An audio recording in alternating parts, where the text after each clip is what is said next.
Unit 8, Basic Electronics. In this unit, you learn about semiconductors, the basic of definition of the semiconductors, some properties. After that, the p-n junction diode or a crystal diode, then the half-wave rectifier, full-wave rectifier, full-wave bridge rectifier, ripple factor, Zener diode. Zener diode is a voltage stabilizer. Transistor, some definition of transistor terminology like a collector, base, emitters.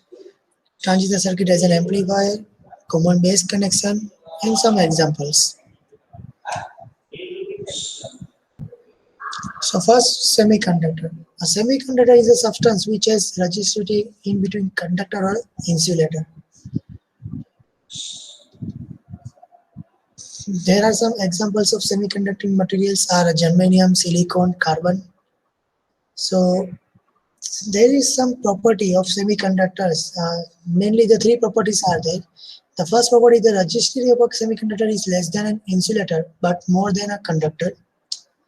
The semiconductor have a negative temperature coefficient of resistance. That means the resistance of a semiconductor decrease with increasing temperature and vice versa. So for example, germanium is actually as an insulator at low temperature, but it becomes a good conductor at high temperatures. The third property of semiconductor is when a suitable metallic impurity is added to semiconductor, its current conducting property change appreciably. This is a very most important property of the semiconducting material. Now next is a definition of an extrinsic semiconductor. A semiconductor in an extremely pure form is known as extrinsic semiconductor. An extrinsic semiconductor, the extrinsic semiconductor has a little current conduction capability at room temperature. So to be useful in electronic devices, the pure semiconductor must be cooled so as to significantly increase its conducting properties. This is achieved by adding a small amount of switchable impurity to a semiconductor, and therefore it is called the extrinsic semiconductor.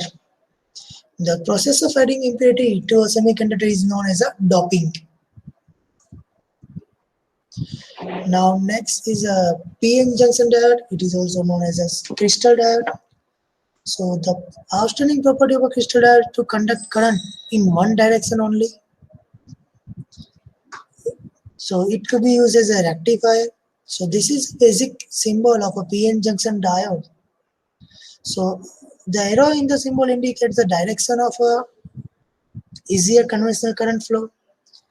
A crystal diode has two terminals when it is connected in a circuit. One thing to decide is whether the diode is in forward bias or a reverse bias. So there is an easy way rule to ascertain it. If the external circuit is trying to push the conventional current in the direction of arrow, the diode is forward bias. And if the external circuit, the conventional current is trying to flow opposite to arrowhead, the diode is a reverse bias. So in simple word, if arrowhead of the diode symbol is positive with respect to the bar of the symbol, the diode is forward bias. If the arrowhead of the diode symbol is negative with respect to the bar, the diode is reverse bias. Now the VI characteristic of a p-n junction diode. So this is a basic circuit for that. The characteristic can be studied under three heads, namely the first one is a zero external voltage, forward bias, and the reverse bias. So first one is a zero external voltage. Here the VI characteristic. So we take a voltage as a x-axis and current as a y-axis. So when the external voltage is zero, that means in this circuit, if the key switch it is in open condition, at that time the potential at the junction does not permit the current to flow in the circuit. Therefore, the circuit is zero as indicated by O in this figure, this one. The second one is a reverse bias. With reverse bias to the p-n junction, the potential barrier is increased Therefore, the junction resistance become very high and practically no current flow through the circuit. However, in practice, a very small current flow in the circuit with reverse bias as shown in this figure, very small amount of current is flow. And this is called the reverse saturation current. It is denoted by IS. And it is due to the minority of carriers. If the reverse voltage is increased continuously, the kinetic energy of electrons may become high enough to knock out electrons from the semiconductor atoms. At this stage, the breakdown of the junction occurred. The characterized by a sudden rise of reverse current and a sudden fall of the resistance of a barrier region. This may destroy the junction permanently. So this is the portion of a reverse bias. Now third one is the forward bias, this one, OB, right? So in forward bias, the potential barrier is reduced. So at some forward voltage, the potential barrier is altogether eliminated and current starts flowing in the circuit. From that, the current increases with the increase in forward voltage. Thus, a rising curve OB is obtained with forward bias as shown in this figure. From the forward case, it is seen that at first region OA means this one. The current increase very slowly and the curve is non-linear. But after A to B, the relation between the current and voltage, it is a linear one. So it is because the external applied voltage is used up in overcoming the potential barrier. So this is a basic PN junction VI characteristic.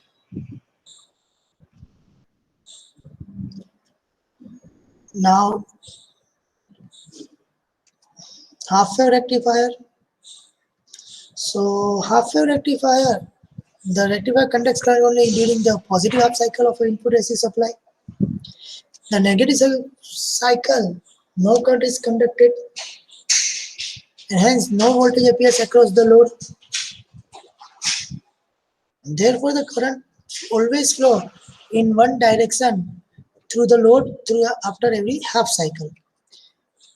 And this is the basic circuits of a half-wave rectifier. And this is the basic input voltage. We apply the sinusoidal AC voltage, and in output we get the half-wave LU because during negative cycle no current is flow from the circuit. So now understanding how this may happen. So the AC supplies to be rectified is applied in series with the diode and the load resistance. Generally, the AC supply is given to the transformers, right? And the use of transformer has two advantages. The firstly, it allows us to step up or step down the AC input voltage. And the secondly, the transformer isolate the rectifier circuit from power line and thus reduce the risk of electric shocks. So when the AC voltage across the secondary winding AB changes the polarity after every half cycle, during the positive half cycle of AC voltage, the end A becomes more positive with respect to the point B. This makes the diode into the forward bias and hence it conducts the current. And during the negative half cycle, the terminal B is more positive compared to the terminal A. And the diode is a reverse bias and it conducts no current. Therefore, the current flow through the diode during positive half cycle of input AC voltage only, and it is blocked during the negative half cycle. So there are some disadvantages of a half-wave rectifier. The first one is that the pulsating current in the load contains the alternating component whose basic frequency is equal to the supply frequency, and therefore elaborate filtering is required to produce the steady direct current. So the filter is required. This is one disadvantage. The second is the AC supply delivers power only half the time. Therefore, the output is very low. Now we calculate the efficiency of a half-wave rectifier. So according to the definition of efficiency, it is the ratio of DC power output to the input AC power. So for that, first of all, we require to calculate the DC power output, and after that we calculate the AC power input. So this is a basic circuit for derivation. The output current is pulsating direct current. Therefore, we calculate I average is equal to IDC is equal to the total time period, it is 1.2 pi, and the during positive half cycle it is conduct, and remaining negative half cycle it is 0, and therefore we consider the only 0 to pi limit. So 0 to pi I d theta. As we know that the I, right? So I is, you apply the voltage V is equal to Vm sin theta, and there is a diode resistance which is denoted by Rf, and the load resistance which is denoted by Rn. Both are in series. So if we want to find the value of current in from the to this circuit, it is V upon R. So V is Vm sin theta and R is Rf plus RL. So put the value of I. So it is Vm sin theta upon Rf plus RL. Here the Vm, Rf and RL are constant, and the integration of sin theta is minus cos theta. When we put the upper limits and lower limit, we get Vm into upon Rf plus RL into 1 upon pi. So this is the maximum current. So we replace that Im. So your I average or IDC is equal to Im by pi. So the DC power, it is I square DC into RL. So you know the value of IDC, it is Im by pi. So it is Im by pi whole square into RL.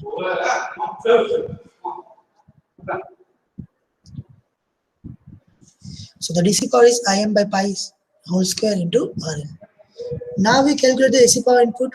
So the AC power input for the previous circuit is PS is equal to IRMS square into RF plus RL. So for a half wave rectifier, IRMS is Im by 2. So put the value of IRMS. You will get PS is equal to Im by 2 whole square into RF plus RL. So the rectifier efficiency, it is a ratio of DC power output to the AC power input. So put the value of DC power output and the AC power input. You will get efficiency is equal to 0.406 divided by 1 plus RF by RL. So if we negligent RF compared to the RL, so this term becomes 0. So your efficiency is equal to 0.406. That means maximum efficiency of half wave rectifier is 40.6%.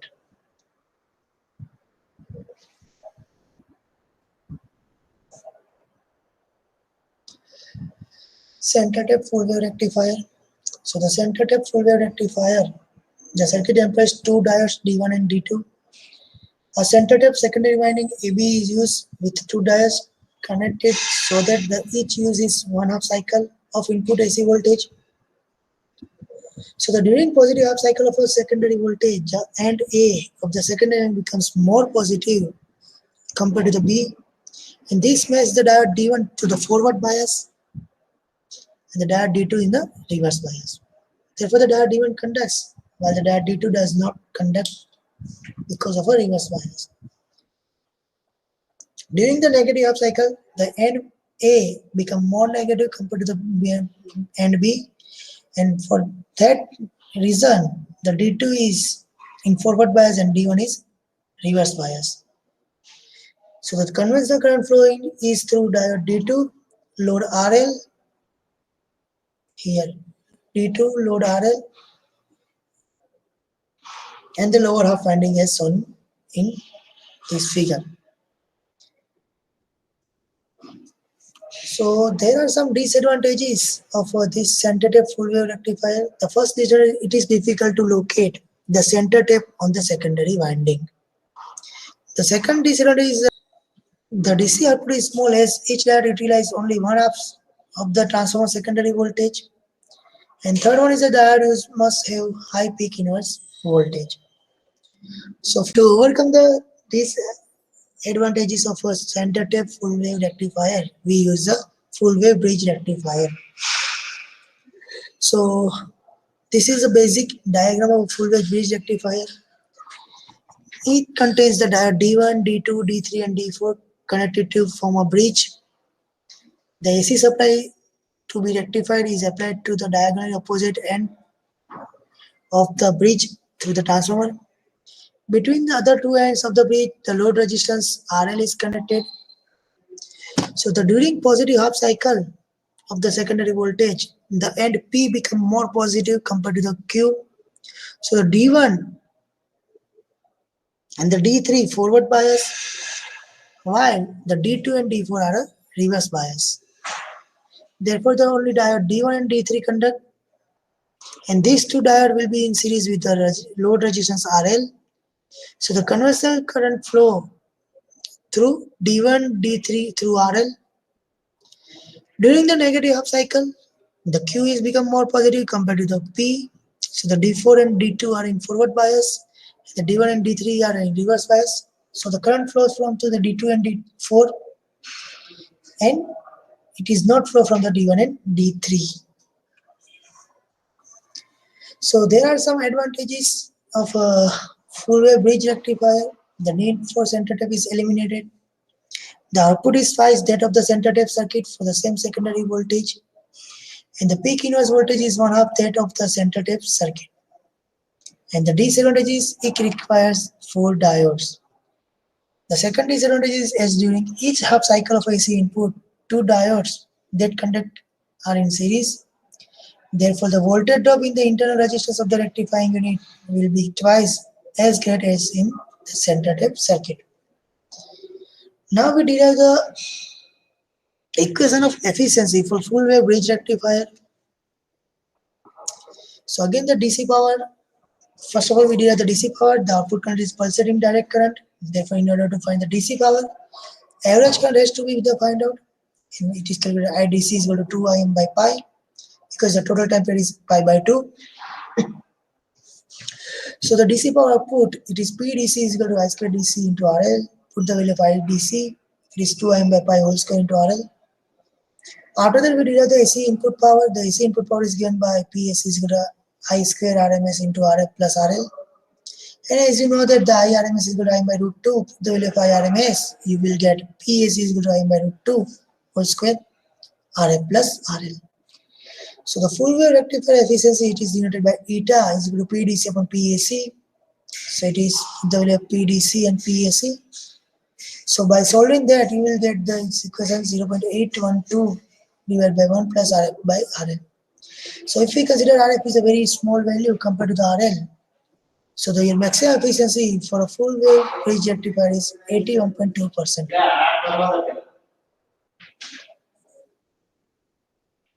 This is the double F the efficiency due to the half wave rectifier. Therefore, a full wave rectifier is twice as effective as a half wave rectifier.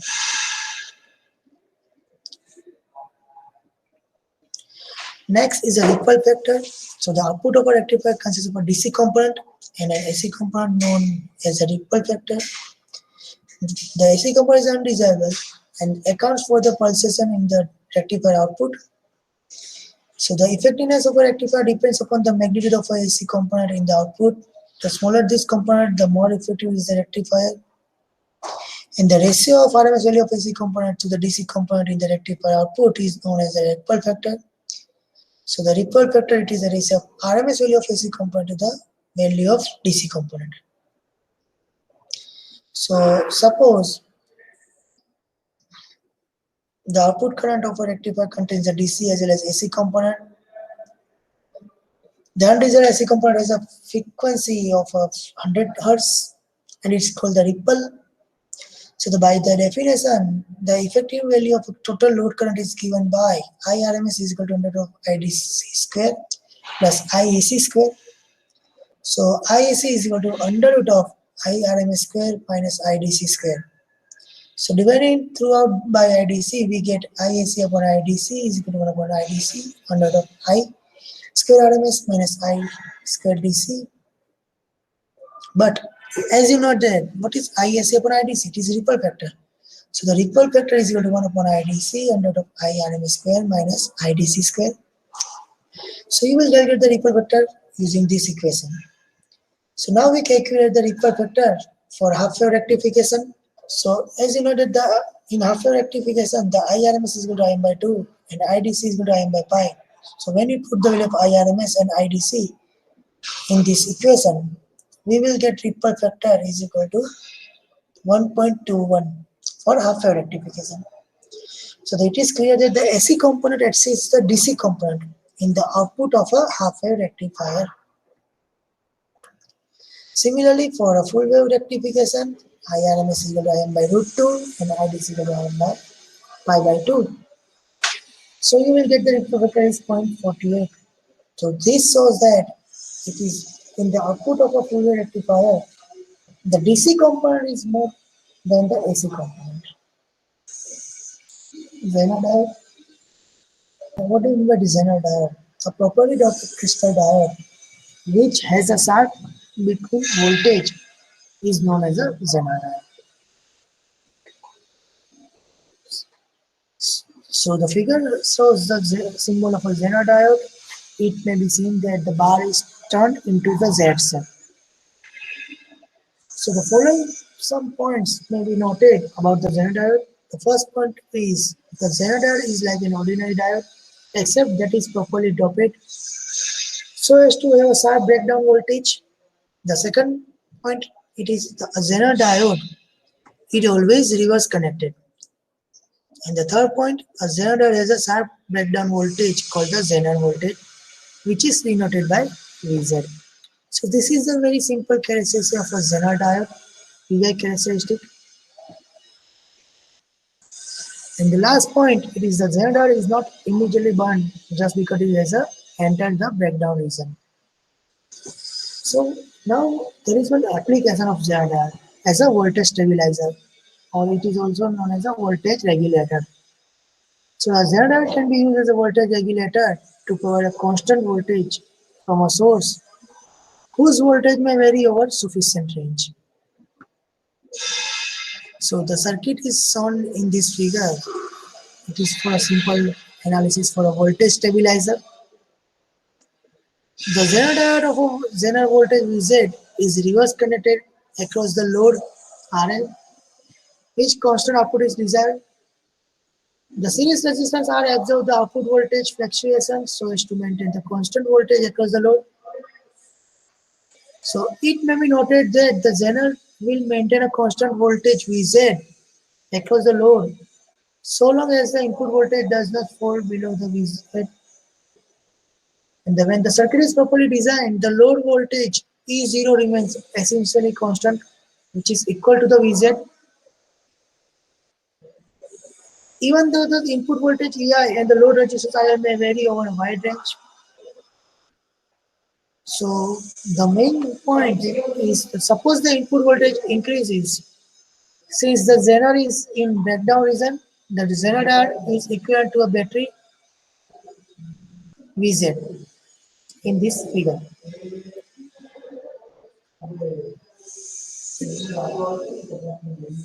The excess voltage is doped across the series resistance R. This will cause a increase in the value of a total current.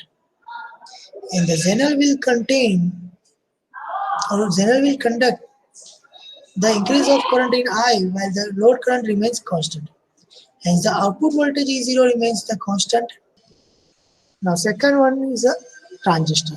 So first of all, the transistor consists of two PN junctions formed by sandwiching either P-type or N-type semiconductor between a pair of opposite type.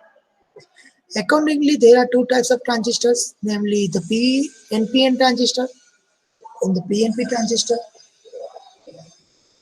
Our NPN transistor is composed of two N-type semiconductors separated by a thin section of a P-type. And however, a PNP transistor is formed by two P section separated by a thin section of a N-type. So there are some transmission terminologies are there. The first terminology is the emitter. The section on one side that supplies the charge carrier is called the emitter. Is this one which supplies a charge carrier. The emitter is always forward biased with respect to base so that it can supply a large number of majority carriers. The second definition is a collector. The section on the other hand side that collects the charge is called the collector. The collector is always the reverse bias and its function is to remove the charges from its junction with the base. And the middle junction which forms two PN junctions between the emitter and the collector is called the base.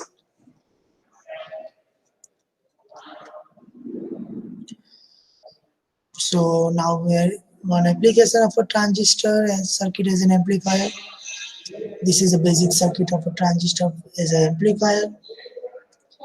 A transistor resists the strength of a weak signal and thus acts as an amplifier. The figure shows the basic circuit of a transistor as an amplifier.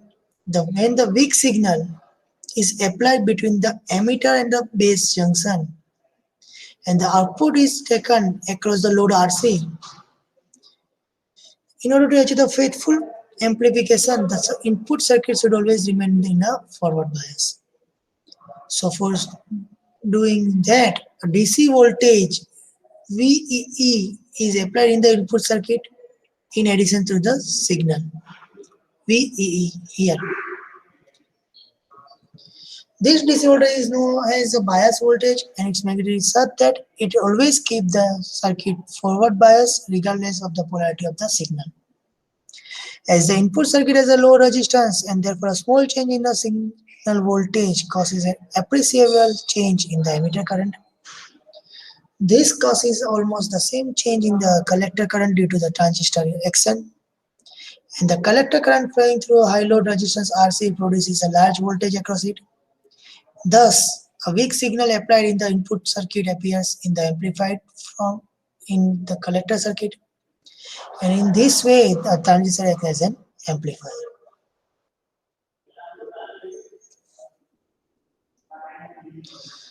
Now, the common base connection. There are normally three connections are there: common base, common collector, and the common emitter. So, in common base connection, first of all we derive the expression of current amplification factor. So, first of all, the ratio of output current to the input current, it is known as the current amplification factor. So, in common base connection, the input current is the emitter current, this one, and the output current is the collector current. So the ratio of change in collector current to the change in emitter current at a constant collector base voltage VCB is known as a current amplification factor. So alpha is equal to del IC upon del IE at a constant VCB.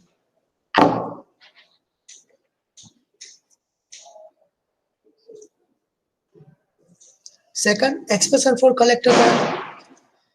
The whole of emitter current does not reach the collector, so the sum of small percentage of it is a result of electron-hole combinations occurring in base area give rise to the base current. Moreover, as the collector base junction is a reverse bias, therefore some leakage current flow due to minority carriers, and therefore the total collector current consists of two parts. The first part of is emitter current, which receives the collector terminal, it is denoted by alpha I, and the second one is the leakage current. This current is due to the movement of a minority carriers across the base collector junction on account of it being reverse bias. So the IC is equal to alpha I plus I leakage. So it is clear that if the the emitter current is equal to 0, a small leakage current still flow in the collector circuit, and it is denoted by the ICBO. It is known as the collector base current with emitter open. So IC is equal to alpha I plus ICBO. So I is equal to IC plus IB. As you know that the collector current, emitter current is equal to the collector current plus base current.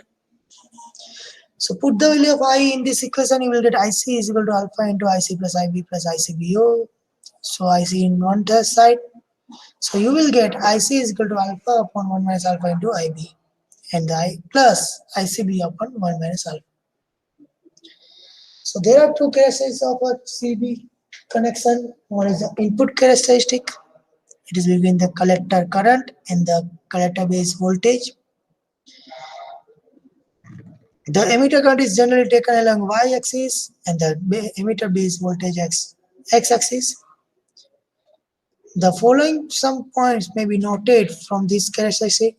The emitter current IE increases rapidly with small increasing current emitter base voltage. It means that the input resistance is too small. And the second point is the Omega current is almost independent of a collector base voltage. This leads to the conclusion that the Omega current is almost independent of a collector voltage.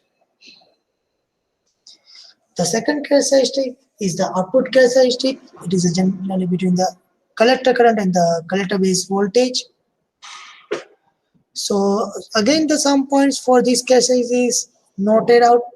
The first point is the collector current IC varies with the collector base voltage only at a low voltage. The transistor is never operated in this region. And when the value of PCB is raised above 1 volt, the collector current becomes constant as indicated by straight horizontal curve. It means that now IC is independent of a VCB and that depends upon only I. And third one is a very large change in the collector base voltage produced at only a tiny change in the collector current. This means that the output resistance is very small. So let's solve one example. So the for common base circuit shown in figure, determine the value of collector current with the collector base voltage. Assume transistor to be of silicon. So when we assume the transistor to be a silicon, the VBE, the emitter base voltage, is equal to 0.7 volt. So the apply KVL for this first loop. So it is VEE is equal to IERE plus VBE.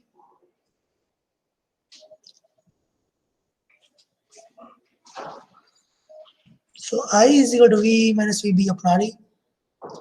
So when you know the value of V, it is 8 volt, VB, it is a 0.7 volt, RE, it is a 1.5 kilo ohm. So when you put the value of V, VB and RE, you will get the emitter current is equal to 4.87 milliampere, which is the same as a collector current. Now we apply the KVL for the second loop. So ICRC plus VCB is equal to VCC.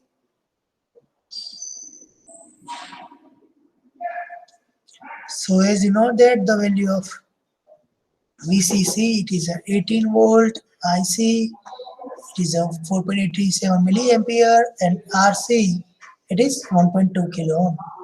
So when you put that value, you get the collector base voltage is equal to the 12.16 volt.